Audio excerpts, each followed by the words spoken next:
नमस्कार दोस्तों, आप सभी का स्वागत है हमारे YouTube channel VCS basic physics में। आज हम लेकर चलेंगे कक्षा 11 का टॉपिक। कक्षा 11 में हम NCERT की जो पाठ्य पुस्तक है उसके अकॉर्डिंग 5th चैप्टर में है, गति के नियम में हम पढ़ रहे हैं। आज के इस वीडियो में आप देखेंगे आवेग क्या होता है, इम्पल्स किसे कहा जाता है। इसके साथ में हम आवेग, संवेग, प्रमेय भी इस वीडियो में देखने वाले हैं। सर्वप्रथम हम चर्चा करेंगे कि आवेग एक्चुअल में है क्या, फिर हम चर्चा करेंगे आवेग, संवेग, प्रमेय के बारे में।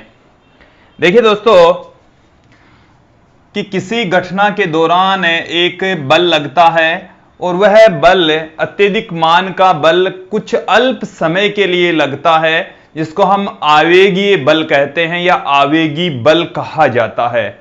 वो क्या करता है, एक अति उच्च बल लगता है और अल्प समय के लिए लगता है, बहुत ही कम समय के लिए लगता है, तो उस बल को आवेगी बल कहा जाता है और उस घटना को हम आवेग कहते हैं।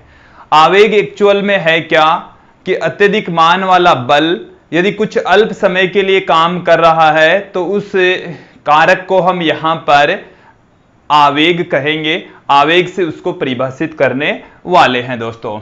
तो यहां पर पहले समझेंगे कि उच्च मान का बल,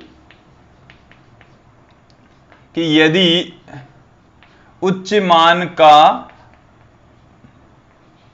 बल अल्प समय के लिए कार्य करे, अल्प समय के लिए कार्य करें, अल्प समय के लिए यदि कार्य करता है तो वह बल आवेगी बल कहलाता है। तो वह बल आवेगी बल कहलाता है, आवेगी बल कहलाता है। एक तात्क्षणिक बहुत ही कम समय अंतराल में कोई घटना घटित होती है तो उस घटना के दौरान एक उच्च मान का बल लगता है, तो उस घटना को ही हम, जो बल लगता है उसको आवेगी बल, तथा उस बल तथा जो जितने समय अंतराल के लिए लगता है उसको हम कहते हैं आवेग। तो देखिए दोस्तों, ये तो था आवेगी बल, और अब हम परिभाषित कर रहे हैं आवेग कि किसी घटना के दौरान लगने वाला उच्च मान का बल तथा अल्प समय के लिए जो बल लगता है, जो उस समय अंतराल का जो गुणनफल होता है, उसको हम आवेग कहते हैं। तो देखिए दोस्तों कि किसी घटना में लगने वाला उच्च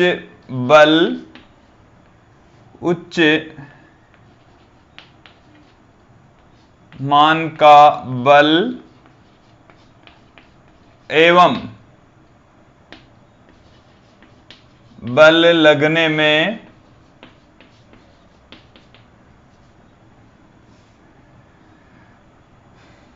लगने के समय अंतराल का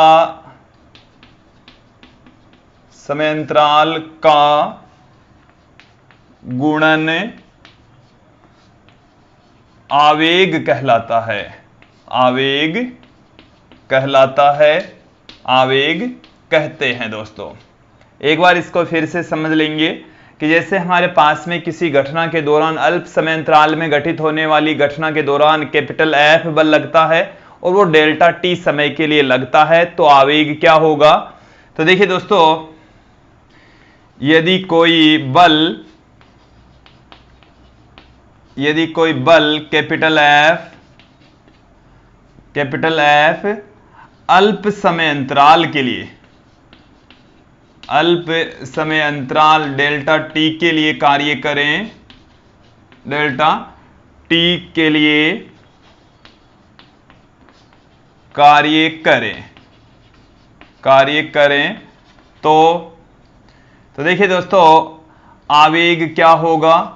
आवेग को इंपल्स कहा जाता है, I से डिनोट करते हैं। तो I बराबर हमारे पास में आ गया जो बल लग रहा है इनटू अल्प समय अंतराल डेल्टा T का गुणा। देखिए दोस्तों, इस तरीके से इसको हम पुट कर सकते हैं कि यहां पर जो समय अंतराल है उसको हमने डेल्टा T से लिखा, जो बल लग रहा है वो F है। ये जो बल है वो स्थिर बल हो जरूरी नहीं है। इस बल का मान प्रारंभ में इसका मान धीरे धीरे बढ़ता है, फिर अधिकतम होता है, फिर धीरे धीरे कम होकर शून्य हो जाता है दोस्तों। तो यहां पर मैं आपको इसके बारे में कुछ मात्रक विमाएं बताता हूं, फिर इसके बारे में संपूर्ण जानकारी लेंगे। आवेग संवेग प्रमेय भी देखेंगे, कुछ एग्जाम्पल्स भी हम आप लोगों को बताएंगे दोस्तों। तो यहां पर सर्वप्रथम हम बात करेंगे दोस्तों, क्या है हमारे पास में कि जो आवेग है वो एक सदिश राशि होती है। कैसी राशि होगी? सदिश राशि होगी, जिसकी दिशा बल की दिशा में होती है। जिस दिशा में बल काम करता है उसी दिशा में ही जो आवेग की दिशा होगी दोस्तों। इसका मात्रक क्या होगा? यहां से आप देख सकते हैं, इसका मात्रक संवेग के मात्रक के बराबर या न्यूटन इंटू सेकेंड होता है, या इसको हम कह सकते हैं किलोग्राम मीटर प्रति सेकंड भी इसका मात्रक कह सकते हैं दोस्तों। इसकी विमा यहां से आप देख सकते हैं m1, L1 और T-1 इसकी विमा होती है। अब हम इसके लिए फॉर्मूले को थोड़ा सा अच्छे तरीके से डिफाइन करते हैं। देखिए दोस्तों, यहां पर तो मैंने जो समयांतराल लिया है वो एक समयांतराल को डेल्टा टी से लिखा है। यदि अल्प समयांतराल को हम dt से लिखें और जो बल काम करता है यदि वो परिवर्ती बल हो और t1 से लेकर t2 समय तक वो यदि कार्य करता है तो उसको हम किस तरीके से पुट कर सकते हैं दोस्तों। यहां पर हम जानते हैं, देखिए मैं संवेग की जो डेफिनेशन है उससे भी यहां पर इसको पुट करूंगा। क्या लिख सकते हैं, किस तरीके से इसको पुट किया जा सकता है? तो आवेग को इस तरीके से भी हम पुट कर सकते हैं। देखेंगे आप, आवेग I बराबर F, यदि यहां पर आप dt लगा रहे हैं तो इंटीग्रेशन कर देंगे t1 से लेकर t2 समय के लिए, कि t1 समय से लेकर t2 समय तक ये जो बल F है वो कार्य कर रहा है। तो आवेग हमारे पास में इंटीग्रेशन t1 से t2 तक F dt के इक्वल होगा दोस्तों। ये हमारे पास में आवेग का फॉर्मूला है। इस तरीके से भी पुट कर सकते हैं, इस तरीके से भी इसको लिखा जा सकता है दोस्तों। अब यहां पर हम देखेंगे आवेग संवेग प्रमेय क्या है। आवेग संवेग प्रमेय को हम किस तरीके से परिभाषित कर सकते हैं? आवेग संवेग प्रमेय कि जो आवेग का मान है वो संवेग में परिवर्तन के बराबर होता है। एक बार फिर से समझ लीजिए कि आवेग का जो मान है वो संवेग में परिवर्तन के तुल्य होता है। इसका जो स्टेटमेंट है आवेग संवेग प्रमेय का वो सुन लीजिए। आवेग का मान संवेग में परिवर्तन के बराबर होता है। संवेग में परिवर्तन के बराबर होता है दोस्तों। संवेग में परिवर्तन के बराबर होता है। इसका मतलब इस तरीके से हम पुट कर सकते हैं, आवेग I और संवेग में परिवर्तन को हम डेल्टा P से या अंतिम संवेग P2 में से प्रारंभिक संवेग घटा देंगे। ये हमारे पास में फॉर्मूला प्राप्त होता है, फॉर्मूला मिलेगा दोस्तों। अब इस फॉर्मूले को हम प्रूफ भी कर सकते हैं। देखिए इसके लिए हम गति के द्वितीय नियम से फाइंड आउट करेंगे। गति का जो द्वितीय नियम है दोस्तों क्या है? गति के द्वितीय नियम से जो गति का दूसरा नियम है दोस्तों वो हमारे पास में है F is equal to dp by dt। dp by इसको dt से हम पुट कर सकते हैं। यहां से इसको हम लिख सकते हैं कि dp is equal to F into dt। F into dt, इसको हम दोनों तरफ से इंटीग्रेट कर देंगे तो उपरोक्त समीकरण का समाकलन करने पर उपरोक्त समीकरण का समाकलन करने पर उपरोक्त समीकरण का जब हम समाकलन करेंगे हमारे पास में क्या निकल कर आएगा? देखिए दोस्तों जो समाकलन है हम संवेग को कंसिडर कर लें कि P1 से लेकर P2 तक बदल रहा है, dp आ जाएगा इधर तो, और जो समय है वो t1 से लेकर t2 तक बदल रहा है। साथ में जो बल है दोस्तों वो भी स्थिर नहीं है, कांस्टेंट नहीं है, इसको भी हम इंटीग्रेशन से बाहर नहीं लेंगे। तो यहां पर इसका जो इंटीग्रेशन है वो हो जाएगा p, लिमिट हमारे पास में आ जाएगी p1 से लेकर p2 तक, ये हमारे पास में आ गया t1 से लेकर t2 तक f dt। पहले अपर लिमिट पुट करेंगे, माइनस का साइन लगाकर लोअर लिमिट पुट कर देंगे, t1 से लेकर t2 तक f dt। इसको हम डेल्टा pb पुट कर सकते हैं दोस्तों। p2 माइनस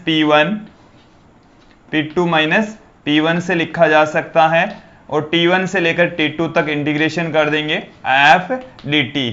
ये वाली जो साइड है वो हमारे पास में आवेग के बराबर होती है, तो हम इसको इस तरीके से इसके स्थान पर हम आवेग पुट कर सकते हैं जो कि डेल्टा p के बराबर होगा, जिसको हम p2 माइनस p1 भी कह सकते हैं। इसको इस तरीके से भी लिखा जा सकता है दोस्तों। तो यहाँ पर हमारे पास में स्पष्ट हो गया है कि जो आवेग है वो संवेग में परिवर्तन के बराबर होता है, p2 माइनस p1 के इक्वल होता है। तो ये है आवेग संवेग प्रमेय। आवेग संवेग प्रमेय तो दोस्तों इतनी है, ये आवेग की डेफिनेशन से है। तो मुझे उम्मीद है आप लोगों को ये जो आवेग संवेग प्रमेय है अच्छे से समझ में आई होगी। आवेग की जो डेफिनेशन है वो भी आपको समझ में आई होगी। अब मैं थोड़ा सा यहाँ पर चर्चा करूंगा कि जो आवेग है उसमें प्रयुक्त जो बल और समय है उसका हम ग्राफ भी खींचेंगे, किस प्रकार का ग्राफ आएगा। इसके साथ में हम जो आवेग है इसके कुछ एग्जाम्पल्स भी यहां पर देखने वाले हैं दोस्तों। अब मैं आप लोगों को आवेग का जो फॉर्मूला है उसको हम एक ग्राफ के जरिए समझाएंगे कि देखिए, यदि हम बल एवं समय के मध्य ग्राफ खींचें तो जो ग्राफ प्राप्त होता है उसका क्षेत्रफल आवेग को बताएगा।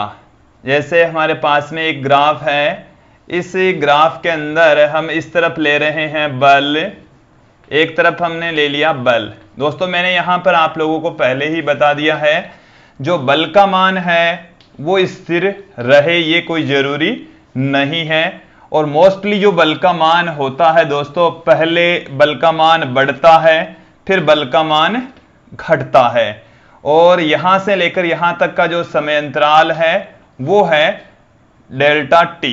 ये जो आप क्षेत्रफल देख रहे हैं दोस्तों, इस ग्राफ को समझेंगे कि जैसे जैसे समय बढ़ता है बल का मान तेजी से अधिकतम होता है, फिर समय घटता है तो बल का मान कम होकर शून्य हो जाता है। तो बल तथा समय के मध्य खींचे गए ग्राफ का जो क्षेत्रफल है वो आवेग को परिभाषित करता है, आवेग को डिफाइन करेगा दोस्तों। तो यहां पर इस भाग का जो क्षेत्रफल है का क्षेत्रफल बताएगा आवेग को। किसको बताएगा दोस्तों? आवेग को बताता है। यदि यहां पर मैं एक पट्टी ले लूं, एक छोटी सी पट्टी जिसकी मोटाई आपके पास में है dt, और इस क्षण पर जो बल का मान है वो है f। यदि बल का मान कितना है तो इस अल्प समय अंतराल में जो आवेग इसका जो गुणा होगा, इसका जो क्षेत्रफल होगा वो f इंटू dt, और f इंटू dt ये आवेग को बताएगा। di से हम उसको पुट कर सकते हैं। संपूर्ण जो आवेग है इसके लिए हम इसको इंटीग्रेट कर देंगे, इसका इंटीग्रेशन i, इसका इंटीग्रेशन हम t1 से लेकर t2 तक कर देंगे, तो f इंटू dt। तो एक्चुअल में है क्या कि बल तथा समय के मध्य खींचे गए ग्राफ का जो क्षेत्रफल है वो आवेग को बताएगा। एक बात फिर से समझ लेंगे, आवेग का जो मान है वो बल व समय के मध्य खींचे गए ग्राफ का क्षेत्रफल होता है, के मध्य खींचे गए ग्राफ का क्षेत्रफल, खींचे गए ग्राफ का जो क्षेत्रफल होगा वो आवेग को बताएगा दोस्तों। अब इस क्षेत्रफल को हम इस तरीके से भी लिख सकते हैं, ये हमारे पास में लिखने का तरीका है दोस्तों। अब मैं यहां पर अब आवेग के कुछ एग्जाम्पल्स की यहां पर बात करूंगा, और उन एग्जाम्पल्स के जरिए हम आवेग को थोड़ा बेटर तरीके से समझने का प्रयास करेंगे। सर्वप्रथम मैं आपको आवेग का जो फॉर्मूला है I बराबर delta P, P2 minus P1, और ये बराबर होता है T1 से लेकर T2 तक एफ डी टी। देखिए इसको एफ डेल्टा टी लिखें तब इंटीग्रेशन करने की कोई जरूरत नहीं है, इस तरीके से हम पुट कर देंगे। एफ डेल्टा टी उस कंडीशन में आएगा जब बल कांस्टेंट हो, स्थिर हो दोस्तों, तब T2 माइनस T1 समय अंतराल आ जाएगा, तब वहां पर इंटीग्रेशन करने की कोई आवश्यकता नहीं है दोस्तों। अब हम आवेग को कुछ एग्जांपल्स के जरिए समझेंगे। जैसे फुटबॉल को किक मारना, तो फुटबॉल को किक मारने में जो समय अंतराल है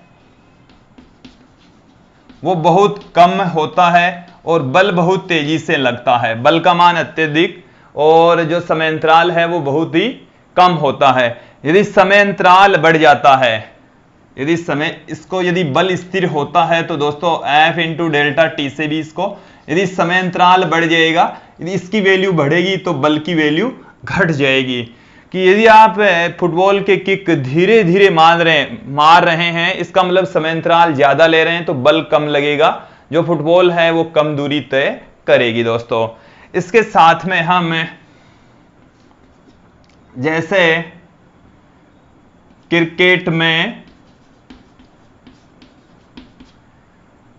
बैट से गेंद को मारना, बैट से गेंद को मारना, बैट से जब गेंद को मारा जाता है, हिट किया जाता है, तब बैट से और गेंद के बीच में जो बल लगने का समय अंतराल होता है उसको हम स्पर्श काल भी कह सकते हैं, वो बहुत ही कम समय के लिए होता है। यदि वो बहुत कम समय के लिए तो बल की वैल्यू काफी ज्यादा होगी, गेंद है वो ज्यादा दूरी तक रास्ता तय करती है। तो क्रिकेट से जब बैट से गेंद को मारा जाता है, हिट किया जाता है, तब जो आवेग है वो फिक्स है और यहां पर इस तरीके से ये कार्य करता है दोस्तों। क्रिकेट में जो गेंद है उसको कैच करते समय भी आवेग की ही एग्जाम्पल होता है। देखो गेंद को कैच करते समय हाथों को पीछे की ओर खींचना, हाथों को पीछे की ओर खींचना, पीछे की ओर खींचना। पीछे की ओर खींचने से ऐसा क्या हो जाता है, देखिए गेंद को कैच करते समय जैसे एक तो गेंद को कैच करेंगे तो देखिए दोस्तों गेंद है वो स्थिर अवस्था में आएगी, उसका जो भी वेग है उस वेग से उसका वेग शून्य होना है, इसका मतलब जो उसका संवेग है, अंतिम संवेग वो 0 होना है। संवेग में परिवर्तन तो फिक्स है, बट यदि आप समय अंतराल मतलब समय जो आवेग की वैल्यू है वो तो फिक्स है। यदि आप इसको तुरंत गेंद को पकड़ेंगे तो तुरंत एक बार तो गेंद को जब पकड़ेंगे तो उसमें देखिए समय अंतराल तो कम होगा, बल ज्यादा होगा, हाथ को चोट पहुंचेगी। इसलिए गेंद को क्या करते हैं, आहिस्ता से आप उसको स्थिर अवस्था में लाते हैं, समय अंतराल बढ़ा देते हैं। समय अंतराल बढ़ा देंगे तो बल की वैल्यू कम हो जाएगी। देखो यदि ये वाला बढ़ेगा तो ये वाला घट जाएगा, समय अंतराल बढ़ेगा तो फोर्स घट जाएगा, हाथों को चोट कम पहुंचती है। हम अन्य एग्जाम्पल ले रहे हैं, जैसे हम रेत या पानी में कूदें, पानी में कूदने पर बालू मिट्टी है या पानी में जब कूदते हैं, कूदने पर कम चोट लगती है या कम फोर्स लगता है बनिस्पत किसी फर्श पर कूदने से। फर्श पर कूदने से हमारे को चोट लगने की संभावना होती है, रेत या पानी में कूदने पर बल कम लगता है या चोट कम पहुंचती है क्योंकि जो समय अंतराल होता है वो ज्यादा होता है। जैसे आप पानी में कूद रहे हैं तो उसका जो व्यक्ति का वेग है वो यहां से यहां तक, यहां से अधिकतम होता है, फिर यहां तक शून्य होने में बहुत सारा समय लग जाता है। जबकि कोई व्यक्ति जब फर्श पर कूदेगा तो कूदते ही उसका वेग शून्य हो जाएगा, तो उसमें समय अंतराल बहुत कम, फोर्स ज्यादा, तो फर्श पर कूदने पर ज्यादा चोट पहुंचने की संभावना होती है बनिस्पत रेत या पानी में कूदने की तुलना में। तो रेत या पानी में कूदने पर चोट कम लगती है, पर चोट कम लगती है या कम लगने की संभावना होती है। और किसकी तुलना में, जबकि फर्श पर अधिक चोट पहुंचेगी, फर्श पर अधिक चोट पहुंचती है, अधिक चोट पहुंचती है। देखिए इसके साथ में हम बहुत सारे ऐसे एग्जाम्पल्स ले सकते हैं जिसमें समय अंतराल बहुत छोटा हो और बल बहुत तेजी से काम करता हो, तो उन सभी घटनाओं को हम आवेग के जरिए समझ सकते हैं। देखिए मैं कुछ और एग्जाम्पल्स लेता हूं, जैसे हमारे पास में जैसे चीनी मिट्टी से बने हुए खिलौने हो, बर्तन हो, कांच के बने हुए खिलौने या बर्तन होते हैं, उनको हम किसी इस प्रकार की पैकिंग में रखते हैं, कागज के टुकड़ों में उसको लपेट कर रखा जाता है ताकि वो टूटे फूटे नहीं। उसके पीछे रीजन ये होता है कि जब भी वो किसी ट्रांसपोर्ट में गति कर रहे होते हैं तो उनको जैसे उनका जो संवेग होता है, उस संवेग शून्य होने में जो लगने वाला समय अंतराल है वो बढ़ जाता है, फोर्स कम हो जाता है, उनके टूटने की संभावनाएं घट जाती है। तो कांच के सामान या चीनी मिट्टी के सामानों को ट्रांसपोर्ट करते समय कागज के टुकड़ों से लपेटा जाता है या फोम के भागों में उसको रखा जाता है दोस्तों। तो ऐसे ही बहुत सारे एग्जाम्पल्स को हम आवेग के जरिए समझ सकते हैं। देखिए दोस्तों, हमारे पास में ये था आवेग, और ये हमने इसके कुछ एग्जाम्पल्स आप लोगों को समझाए। आवेग संवेग पर में हमने आप लोगों को इस वीडियो में समझाई। मुझे उम्मीद है आप लोगों को आवेग तथा आवेग संवेग पर में और इसके कुछ एग्जाम्पल्स बेटर तरीके से समझ में आए होंगे। धन्यवाद दोस्तों।